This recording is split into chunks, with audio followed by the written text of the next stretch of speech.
শুভ সকাল, সবাই কেমন আছো? আশা করি তোমরা সবাই ভালো আছো। মেঘলা আকাশে মেঘলা আবহাওয়ায় তোমাদেরকে শুভ সকালের শুভেচ্ছা রইল।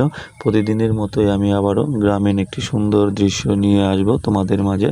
দেখানোর চেষ্টা করব সেই সমস্ত কষ্ট এবং শ্রমজীবী মানুষদের জীবনচিত্র কিছুটা হলেও তুলে ধরার চেষ্টা করব। সবাই পাশে থাকবে এবং সবাই যারা গ্রামীণ পরিবেশকে ভালোবাসো, আশা করি সবাই আমার সাথে যুক্ত থাকবে এবং এই গ্রামীণ পরিবেশকে তারা একটু হলেও উপলব্ধি করতে পারবে যে তারা আসলে কতটা কষ্ট করে তাদের জীবিকা নির্বাহ এবং তাদের যে বৈচিত্র্যময় জীবনযাত্রা, প্রতিদিনের যে একটা রুটিন, সেই রুটিন মেনটেনেন্স করে তারা কিন্তু নিয়মিতই চলে। আমি কিছুটা হলে তুলে ধরার চেষ্টা করব। এখন একটি শূন্য পাতার গাছ, যা কত এই প্রকৃতিকে কখনো দিয়েছে ফল, প্রকৃতিকে কখনো দিয়েছে ফুল এবং কখনো দিয়েছে সতেজ একটি পরিবেশ, কিন্তু আজ কিন্তু তার মাঝে নেই, কারণ সে তার সময় শেষ। এই জন্য সেই শুকনো পাতাহীন হয়ে দাঁড়িয়ে আছে আমাদের মাঝে। প্রকৃতির এই নীরবতাকে শুধু একটি শালিক পাখি, আমি যেখানে ছিলাম, উড়ে চলে আসে এবং সে অনেক সুন্দর করে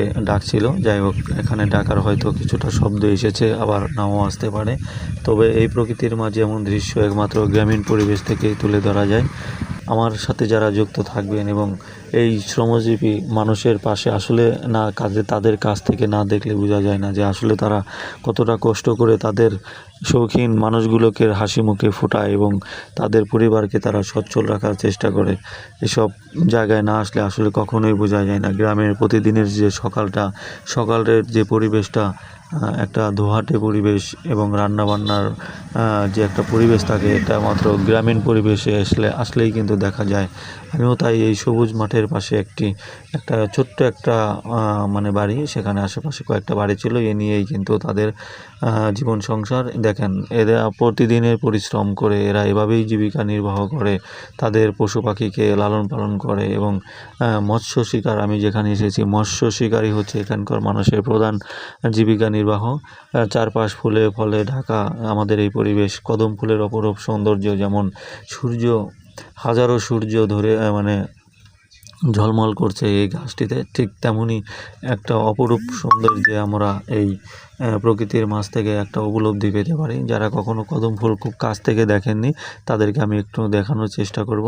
এই হলো আমাদের সেই কাঙ্ক্ষিত কদম ফুল, যারা অনেকেই পছন্দ করে থাকো। আমারও খুব ভালো লাগে এই কদম ফুলটা। সবাই তোমাদের কেমন লাগে আমাকে একটু জানাবে। আমি কিন্তু ছোটোবেলাতেই কদম ফুল নিয়ে অনেক খেলা করেছি। আজ কদম ফুলটা হাতে নিয়ে সেই শৈশবের স্মৃতিগুলো মনে পড়ে গেল, যখন আমি এই কদম ফুল নিয়ে খেলা করতাম। সবারই একটা